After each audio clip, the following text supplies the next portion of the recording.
Assalamualaikum, jumpa kembali di channelnya Bunda Nashwa. Apa kabar nih teman-teman? Semoga selalu dalam keadaan sehat ya. Dan semoga selalu dipermudahkan dalam segala urusannya. Amin ya robbal alamin. Oke, langsung saja ya teman-teman. Di video kali ini saya mau menceritakan pengalaman saya.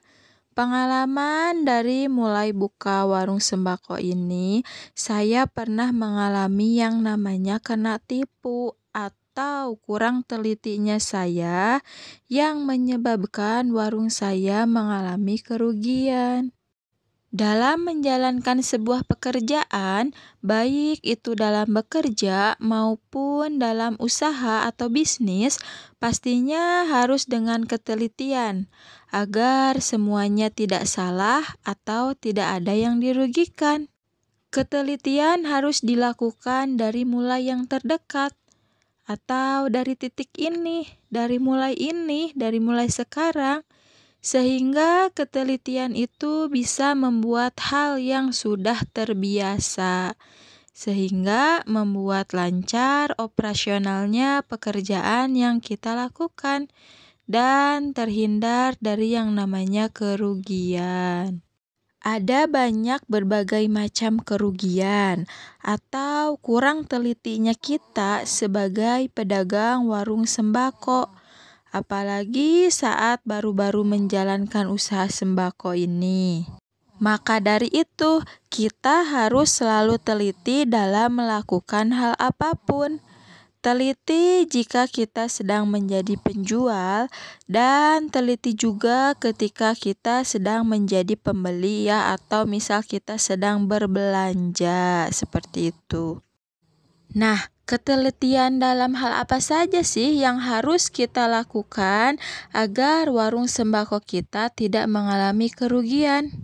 Yang pertama, apabila kita sudah belanja, kita harus selalu mengeceknya atau memeriksa ulang. Lihat apakah barangnya sesuai dengan yang dibon ya atau di nota. Lihat juga harga-harganya apakah sudah sesuai. Dan juga dalam harga totalnya bisa kita hitung ulang apakah sudah benar. Karena untuk nota manual yang masih pakai tulis tangan, kesalahannya bisa terjadi di mana saja. Bisa dari pas masukin harga di awal ya, atau misal salah ketika menjumlahkan harga totalnya, seperti itu. Nah, kalau notanya yang pakai komputer, biasanya yang terjadi kesalahan saat menginput jenis barang atau jumlah barangnya. Misal kita belanja rokok 1 bungkus, salah input malah 1 pak. Nah, nanti otomatis untuk total belanjanya pun salah. Nah, disinilah pentingnya ketelitian kita dalam mengelola usaha sembako kita agar kita tidak mengalami kerugian. Kemudian yang kedua, ketelitian yang harus kita lakukan di warung sembako kita agar tidak mengalami kerugian yaitu selalu mengecek kondisi barang. Lihat untuk masa expire atau kadaluarsanya. Jangan sampai barang sampai expire, apalagi barang expire itu terjual. Nanti pembeli akan kecewa dan tidak akan kembali lagi ke warung kita. Nah, untuk kedepannya antisipasi agar tidak ada barang yang expire lagi, ketika kita belanja kita harus mendahulukan barang yang lama untuk dijual dan barang yang baru tadi setelah belanja kita simpan di belakangnya. Jadi biar barang yang lama terlebih dahulu keluarnya, seperti itu ya. Atau misal kendala expire-nya karena jenis barang atau produknya yang ternyata kurang laku dan mau memasuki masa expire. Maka kita bisa skip untuk belanja barang itu lagi Atau kalau misal masih ada yang suka beli barang itu namun hanya 1 atau 2 orang saja, kita bisa mengadakan barangnya kembali, namun belanjanya jangan kebanyakan.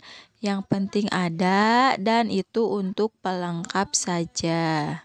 Nah, kemudian ketelitian yang ketiga agar usaha sembako kita tidak mengalami kerugian, yaitu teliti dalam bertransaksi. Bila perlu, kita selalu standby dengan kalkulator ya, agar tidak terjadi kesalahan dalam berhitungnya. Dan juga kita harus teliti dalam menerima uangnya. Biasakan ketika menerima uang, jangan dalam keadaan terlipat. Karena biasanya suka ada aja ya pembeli yang iseng memberikan uangnya sobek. Mending kalau sobeknya bisa diperbaiki. Ini udah buntung misal, nah kita akan rugi. Sebaliknya, jika kita mau ngasih kembalian kepada pembeli, pembeli pun tidak mau dikasih uang lecek apalagi sobek. Kita pasti ngasih kembalian dalam kondisi uang rapi dan terbuka kan, tidak terlipat. Nah, kita tanamkan juga di hati kita bahwa menerima uang pun harus dibuka, jangan dilipat. Antisipasi jika ada uang yang sobek atau palsu. Kalau misal uangnya yang 50 atau 100 ribu ya, itu rentan takutnya ada uang palsu. Dan juga jika ada yang mau menukar uang, kita harus berhati-hati juga ya. Kita harus menerima uangnya terlebih dahulu, kemudian kita lihat dulu uangnya, takutnya uangnya palsu atau misal uangnya sobek. Nah, jika aman, maka kita baru kasih tukeran uangnya. Nah, kemudian ketelitian yang keempat. Teliti ketika berbelanja dari sales motoris. Jangan sampai kita terjebak harga mahal dari sales ya. Nah, untuk mengatasi hal ini, tentu kita harus tahu dulu harga pasaran di grosir terdekat atau di pasar ya. Nah, untuk teman-teman yang baru mulai buka usaha sembako ini, yang kemarin pada nanya bagaimana ingin dikunjungi sales.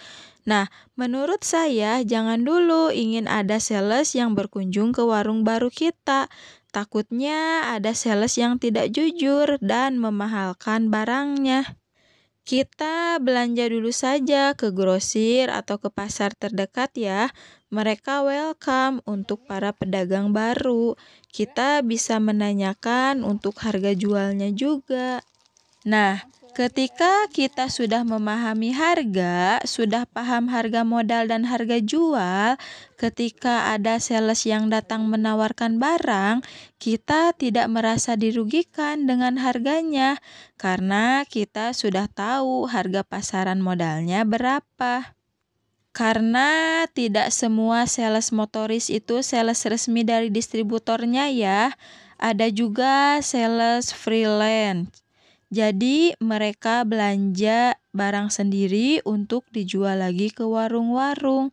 Biasanya sales seperti ini yang suka memainkan harga. Tapi jika kita sudah paham dengan harga modal pasaran, kita tidak akan terjebak harga kemahalan dari sales motoris. Nah, untuk menghindari penipuan di saat transaksi, jangan belanja dari sales yang meminta uang terlebih dahulu sebelum ada barangnya. Prinsip kita harus tetap ada barang, ada uang. Juga kita harus cek kelayakan produknya ya, apakah masih bagus atau enggak. Cek juga expirednya, apakah masih jauh atau sudah dekat. Ya, selalu berhati-hati dan teliti agar kita bisa meminimalisir yang namanya kerugian. Nah, itu ya teman-teman, kita itu harus selalu teliti agar tidak merasa rugi. Terima kasih untuk teman-teman yang selalu mendukung, yang selalu menonton channel saya. Mudah-mudahan bisa memberikan manfaat untuk teman-teman ya. Mudah-mudahan teman-teman selalu diberikan kesehatan dan rezeki yang lancar. Amin ya rabbal alamin. Terima kasih sudah menyimak videonya. Sampai jumpa di video selanjutnya. Wassalamualaikum warahmatullahi wabarakatuh. Bye-bye.